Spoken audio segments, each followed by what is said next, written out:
2, 3, 4.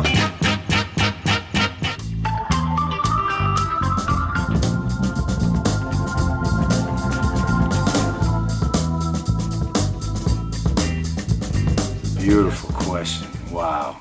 Nobody's ever asked me that. I only get this for being in different crews. Let me tell you something.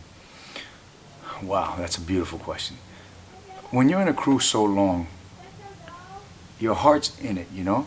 But as life goes on, as people start growing up, they start having different goals. Some go back to school, some get married, have kids. Just things, life starts getting in the way.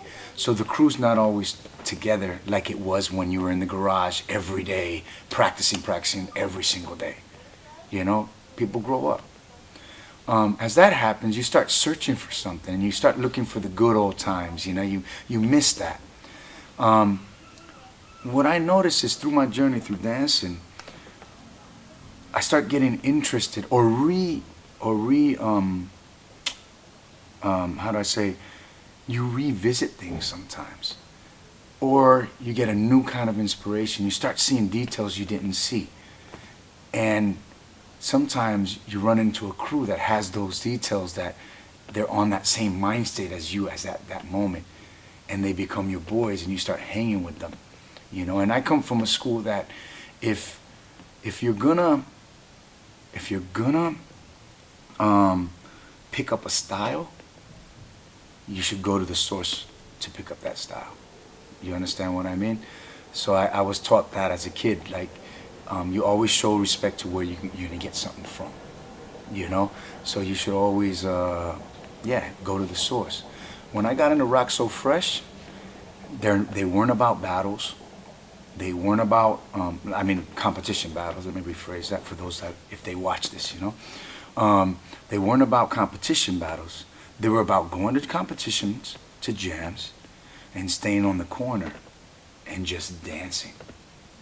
Every time I would look to that corner, they were there. Optic, Sasso, Sumo. Sumo was in another crew before that. Eddie Styles, you know what I mean? E Swift, okay? Godoyski got in later and all that. But these guys were more about studying the small details of the art form. When you watch Optic, it's like watching he breaks really slow. Everything's about angles. If you watch Normski in the clip of Flashdance, he's very square. The way he poses, everything's it looks so fresh, the posing. So Optic kind of combined that style, and E Swift and Saki, they call it tough rocking style. Everything's on the heel instead of the toe. And I started to see these details and these angles that reminded me of a time frame that I have forgotten about. You know, glimpses of things. So when I watched them, I was like, wow, that's a fresh style. So I found myself always going to their circle and practicing with them in the little circle at the jam. And I remember telling my crew, Style Elements at the time, yo, I want to get in Rock So Fresh. And you know, Style Elements, we weren't entering jams anymore. We had already did a decade of that, 10 years, 11 years, you know, of jams, you know, competitions. So everyone's focusing on other stuff. So I told Style Elements, I said, yo, I'm thinking about getting Rock So Fresh. Everybody, like all of them, wow, they're whack. They're like this, they're that. And I'm like, no, they're actually fresh. If you really watch them, they're really fresh, you know? So I asked them, could I get down? I've never asked to get down in a crew in my life. They put you down by who you are, you know, and what you do. Yeah, so I asked, and they didn't take me serious. They said, oh, you're already like in a famous crew, and why you want to get in our crew? We're like, you know, they felt like they were a small crew, but I saw something special. So I didn't mean to get into a whole long story to answer your question, but that detail that they had is the reason why I got into their crew. Same thing with Actual Force. The first time I saw European flow, the way they do things with their sweeps, and the way they thread and hook, and just the way they touch the floor. First time I saw European stuff was 1995, okay? On some tapes that Thomas from Battlevier sent me. We became pen pals when it was just writing. And he sent me these tapes. And I picked up that flow. I started copying the way they did things, and I started changing it into my thing. And the first time I went to Europe, first time ever in Europe, was 1997. Okay, and I came with Air Force Crew. I was doing a show, and the first place I wanted to go to was Châtelet, because Châtelet was the underground subway station where everybody would break. So since we were going to Paris, I was like, I want to go to Châtelet. And yo, to be honest, I went there, and then I ended up battling Kareem, Khajdi, Ibrahim, and a few other guys there. They battled Little Caesar, myself, Chuko, Tough Kid from Switzerland, and others, and we just had a raw battle in the subway station. Then afterwards, I paid respect to them because I recognized them from the video, and they took me to their hood, to Saint Denis. They took me to Gabon's house, and I just trained with them, and I said, oh, let me show you what I've learned from you guys, on top of what I already knew from the 80s in America, you know? So they liked what I did, and we became friends, and the next thing you know, I got in the crew. And it was out of respect to that sweep style that they had, okay? That they have, actually.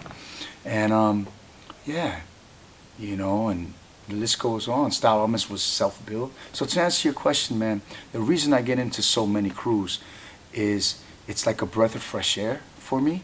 It's like a new wind to learn something. It's like lighting and igniting a new fire in my soul of something I don't know, and I'm learning it from the horse's mouth directly.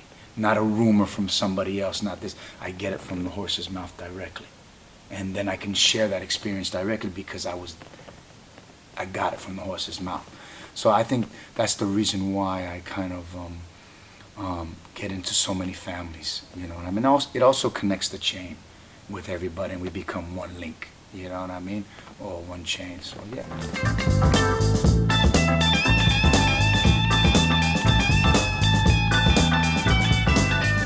Style Elements was a mixture, I'm the oldest of the crew, was the mixture of kids that had an hungry attitude, you know? And they come from different generations of like years, and that influence from raves, house parties, house dancing, it was a mixture of dancers that just came from different backgrounds that kind of came together and transformed like the Transformers, you know what I mean? When we get together, you know, and I love that about it, because we all met going to the same places.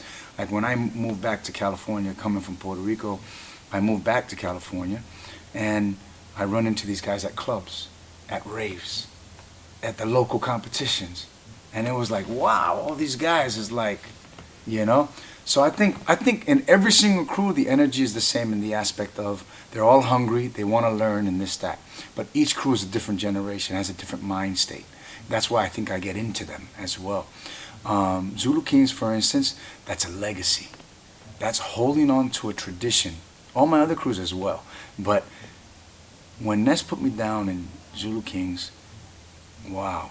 To me, it was like all my childhood stories as a kid in the 80s, 12, 13, 14 years old, you know, the history of all these people that would come from New York to Puerto Rico to visit in California, they would talk about Zulu Kings and talk about New York City Breakers and all these later crews that came out, and Seven Deadly Sins and all that.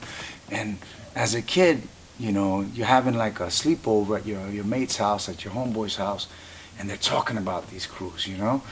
So you're like sleeping and just thinking of these crews, and you end up wondering what it's like, you know? Yo, dog, like, so when you keep repping, you pay your respect and all that, all of a sudden you get put down. That, man, is a fucking rocket in your ass, man. To represent and learn the history right. You start asking questions.